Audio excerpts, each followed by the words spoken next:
तो सब एक सवाल अब लोगों के जहन में आता है कि प्राइम मिनिस्टर तो ने आज भी ये कहा कि अगर 18th अमेंडमेंट ना होती और जिस तरह के पाकिस्तान के मखसूस हालात हैं कॉन्स्टिट्यूशनल लीगल, तो मैं इस किस्म के लॉकडाउन के फेवर में नहीं था। इसका फिर क्या मतलब है कि वफाकी हुकूमत और नेशनल कोऑर्डिनेशन कमेटी इस नतीजे पर पहुंची है कि जिस किस्म के हम लॉकडाउन करते रहे हैं सूबों में, उसकी ज़रूरत नहीं थी। एक स्मार्ट लॉकडाउन ही की ज़रूरत थी कि स्कूल कॉलेज बंद कर देते, मैरिज हॉल्स बंद करते, शॉपिंग मॉल्स बंद करते, स्विमिंग पूल, जिमनेजियम, इस किस्म की चीज़ों को बंद करते, और जो सब कुछ किया जिसके नतीजे में कारोबार तबाह हो गए, वो ज़रूरी ही नहीं था।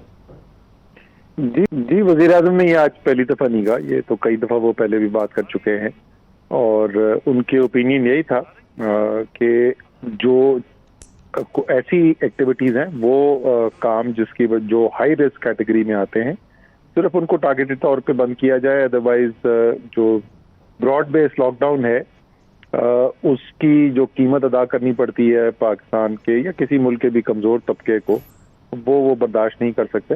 और उन्होंने आज पहली दफ़ा नहीं, तो कई दफ़ा पहले बात कर चुके हैं। और दुनिया में जैसे जैसे आगे मामला चला है, मैं आपको तो मोहित वो हमेशा शुरू में सवाल ये पूछते थे, अच्छा ये बताओ 4 हफ्ते बाद क्या होगा। तो ये क्या 4 हफ्ते बाद कोरोना ख़त्म हो जाएगा, फिर क्या करेंगे, अच्छा 8 हफ्ते बाद क्या होगा। तो आहिस्ता आहिस्ता दुनिया जो है वो तमाम उसी नतीजे पे पहुंच गई है कि ये वबा हमारे साथ है, हमने इसके साथ जिंदगी गुजारनी है, महफूज होकर गुजारनी है, लेकिन एक लंबे अरसे के लिए गुजारनी है। वो 12 माह होते हैं, 18 माह होते हैं, वो पता नहीं वैक्सीन कब आती है इसकी। फिलहाल ये वबा हमारे साथ है और निज़ाम ज़िंदगी बंद करके ज़िंदगी नहीं गुजारी जा सकती। तो ये तो अब तकरीबन तमाम दुनिया में हो गया। इंडिया ने आपने देख लिया होगा, उन्होंने मरहलावार चीज़ें खोल दी हैं, कई चीज़ें उन्होंने वो खोल दी हैं जो हमारी आज भी बंद है।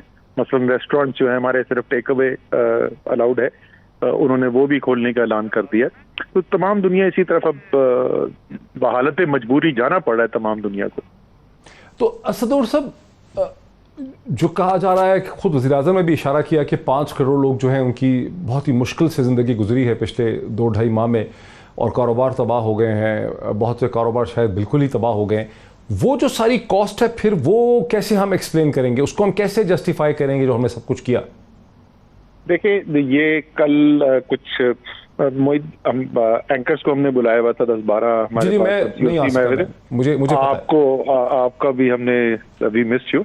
अच्छा, तो वो वहाँ 2-2.5 घंटे की हमारी नशिस्त हुई, तो मैं से वहाँ पे भी ये सवाल पूछा गया था और मैंने उनको बताया कि 15 मार्च को जिस वक्त ये प्रोजेक्शंस की गई, मैं उस वक्त उसमें डायरेक्टली इन्वॉल्व नहीं था, लेकिन जो एक्सपर्ट्स थे उन्होंने जो प्रोजेक्शंस की थी तो उसके मुताबिक हमारे 15 मार्च नहीं 15 अप्रैल को, तो वो थी कि जून के 30 तारीख तक, यानी जून के एंड पर 12,000 वेंटिलेटर्स की जरूरत होगी।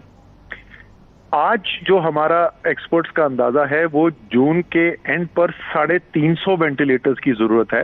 हो सकता है 500 तक भी हो जाए। तो अगर 12,000 वाली प्रोजेक्शन वबा उस तरीके से फैलती, पाकिस्तान के अंदर उस किस्म का नुकसान होता, और ये सारी दुनिया में हुआ। शुरू की प्रोजेक्शंस अगर आपको याद हो वो इंपीरियल कॉलेज की स्टडी के बाद वो बेतहाशा थी। अगर वैसे हालात पैदा होते तो फिर बंद करना ठीक था। आपको तो नहीं पता था कि ये ठीक होगा कि नहीं होगा, एक नई वबा आई थी। तो एक लिहाज से आप कहेंगे ठीक भी आपने कर लिया कि शुरू में आपने एक फैसला कर लिया, लेकिन उसके बाद जब हकाइक सामने आते रहे और आपको पता चला कि नहीं, जो वो शुरू के खदशात थे, मुश्किल हालात है, खतरनाक चीज है, ऐसा नहीं है कि ये कोई चीज खतरनाक नहीं है, लेकिन वैसी नहीं है जैसे हम शुरू में सोच रहे थे, तो जाहिर है आपको अपने फैसले तब्दील करते जाने चाहिए और वही हम बतदरीज करते गए। तो आप तो NCOC को हेड करते हैं और वहाँ सारी इंफॉर्मेशन फ्लो करती है, सुबह डिपेंडेंट टेरिटरी से भी, इदारों से भी फ्लो करती है। आपका क्या अंदाज़ा है कि जिस तरह से अमेरिका में, बरतानिया में, इटली में, स्पेन में नुकसान हुआ है इंसानी जान का, वो सिचुएशन जब यहाँ डेवलप नहीं की, अभी 1500, खैर एक भी जान चली जाए बहुत बड़ा नुकसान है, लेकिन हमारे यहाँ अभी जो 1500 से ज़्यादा, 1500 से ज़्यादा डेथ्स हैं, जबकि अमेरिका में 1,03,000 से ज़्यादा डेथ्स हैं, बरतानिया में 40,000 से ज़्यादा डेथ्स हैं। तो इसकी क्या आप समझते हैं कि वजह है कि हमारे यहाँ इस वायरस का रिस्पॉन्स डिफरेंट है? जी बिल्कुल, जिस तरह आप अमेरिका से अगर आप कंपैरिजन करें तो अमेरिका जो है वहां पर पहला केस और पाकिस्तान में पहला केस लगभग एक ही टाइम पे हुए थे। अमेरिका में जरा सा कुछ दिन पहले हुआ था पाकिस्तान के पहले केस से, और आज अमेरिका में 1 लाख से ज्यादा अमवात हो चुकी हैं, पाकिस्तान में 1500 है। इसी तरीके से भारत में, जिसका साइज बहुत बड़ा है अमेरिका से, वहाँ पे तकरीबन 5,000 इस वक्त अमवात हुई हैं। इसी तरीके से बांग्लादेश में भी कम है। ये मोहित कोई भी पूरे तरीके से अभी तक एक्सप्लेन नहीं कर सका है। साइंस स्टडी कर रही है, इसको रिसर्च हो रही है कि इसकी वजह क्या है, लेकिन इसमें कोई शक नहीं कि कुछ ममालिक के अंदर ये बीमारी जो है ये बहुत महलिक साबित हुई है। यूरोप के ममालिक हैं, अमेरिका में भी अगर आप देखें तो मुख्तलिफ उनके जो एरियाज हैं उस पर मुख्तलिफ इम्पैक्ट नजर आया है। एक यूनिफॉर्म, क्योंकि बहुत बड़ा एक तकरीबन एक बर आज़म ही है अमेरिका पूरा, तो वहां पे भी मुख्तलिफ इलाकों में मुख्तलिफ इम्पैक्ट नजर आया है। अल्लाह ताला का करम यह है कि जनूबी एशिया जहां पर हम रहते हैं वहां पे ये वबा उतनी महलिक नहीं साबित हुई। और जब हम कह रहे हैं इतनी महलिक नहीं साबित हुई तो ये फर्क जो है ये कोई 19-20-30% का फर्क नहीं है, ये कोई 100 गुना का फर्क है स्पेन से, इटली से, यूके से। तो जो भी उसकी वजह हो, साइंस कभी ना कभी तो हमें इसका सही जवाब दे देगी, लेकिन फिलहाल जो है कयास सराई है, कोई एक जवाब ऐसा नहीं है जिस पे सबका इत्तेफाक हो। अच्छा, मैं एक दो सवाल बजट पे पूछना चाहता हूँ, लेकिन उससे पहले एक दो क्वेश्चन जो है इसके हवाले से। आज की जो एनसीसी की मीटिंग थी जिसमें सूबों की भी रिप्रेजेंटेशन थी, चीफ मिनिस्टर्स की, और जो डिपेंडेंट टेरिटरीज हैं आज़ाद कश्मीर, गिलगित बल्तिस्तान, उनकी भी थी। तो इससे पहले जो हमारी अंडरस्टैंडिंग है कि सिंध से बहुत रेजिस्टेंस थी, आज़ाद कश्मीर का भी डिफरेंट, उनसे भी रेजिस्टेंस थी, गिलगित बल्तिस्तान को भी रिजर्वेशन थी, बलूचिस्तान की भी थी। तो अब जो प्राइम मिनिस्टर ने एक स्पीच की है, जो उन्होंने फैसले किए हैं, क्या ये सबके यानी कंसेंसस का ये फैसला है, ये यहाँ पर भी ये है कि सिंध, बलूचिस्तान, आज़ाद कश्मीर और गिलगित बल्तिस्तान और तरह से इस पे फैसले करेंगे? नहीं जी, आज बल्कि सुबह के वक्त जो हमारा एनसीओसी का सेशन था, ये तमाम चीफ मिनिस्टर्स, और उसमें सिर्फ बलूचिस्तान के चीफ मिनिस्टर सुबह वाली मीटिंग में नहीं आ सके थे, बाकी तमाम सूबों के वज़ीर आला भी थे, गिलगित बल्तिस्तान के वज़ीर आला भी और आज़ाद कश्मीर के वज़ीर आज़म भी थे। वहाँ पर तो बहुत तफसीली बात हुई थी। सिर्फ एक चीज़ ऐसी थी जिसके ऊपर नेगेटिव लिस्ट के अंदर ज़रा सा डिफरेंस ऑफ ओपिनियन था, और वो टूरिज्म की थी, और सिंध को नहीं एतराज़ था उसके ऊपर। उसके ऊपर दूसरे केपी को और गिलगित बल्तिस्तान को कुछ उस पर एतराज़ात थे, और वही आज फैसला किया गया है कि उसूली तौर पर तो टूरिज्म को खोला जाएगा, लेकिन वज़ीर आला गिलगित बल्तिस्तान और खैबर पख्तूनख्वा साथ बैठेंगे और अगले 2-3 दिन के अंदर करेंगे। बाकी ये यूनानिमस फैसला है, मुतफ़क्का राय से किया गया है, इसके अंदर कोई दो राय नहीं थी। अच्छा, अब आप चूँकि एनसीओसी को हेड करते हैं और सारी इन्फॉर्मेशन आपके पास आती है, ईद से पहले जो हमने उसको लूजन अप किया, जो थोड़ा सा ओपनिंग हमने की, और अब तो उसके बाद से अब तक क्या है रेट ऑफ इन्फेक्शन में, उसके कितना इजाफा हुआ उसके अंदर?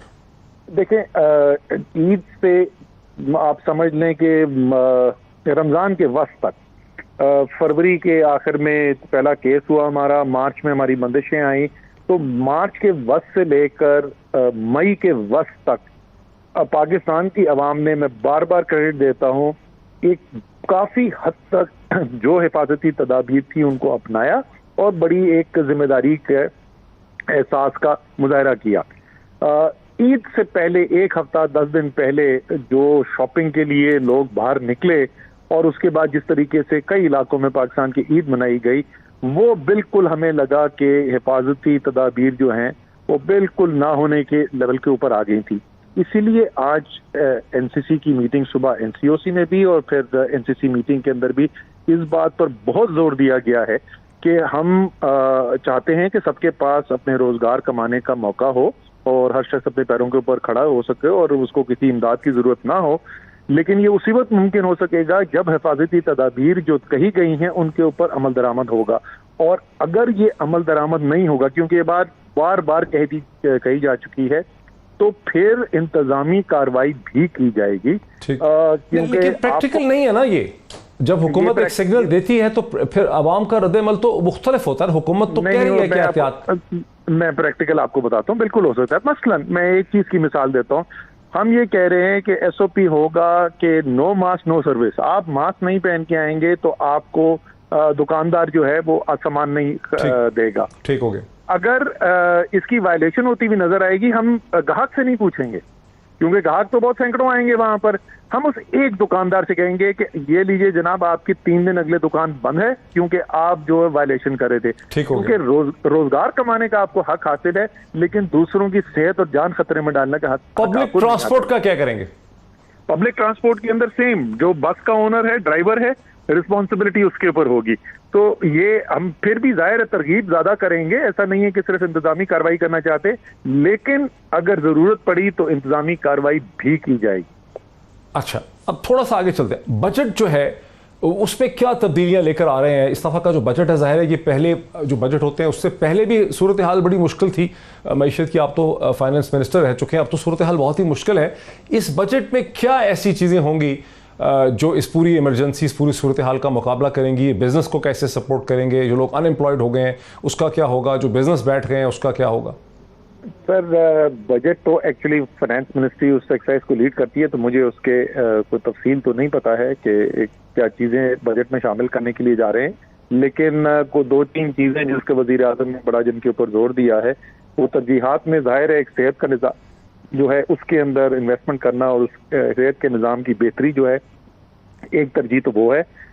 दूसरी जो है ऐसी पॉलिसीज लेकर आना जिससे इन्वेस्टमेंट यानी सरमायाकारी बढ़ सके और लोगों को रोजगार मिलने के अंदर फायदे हों।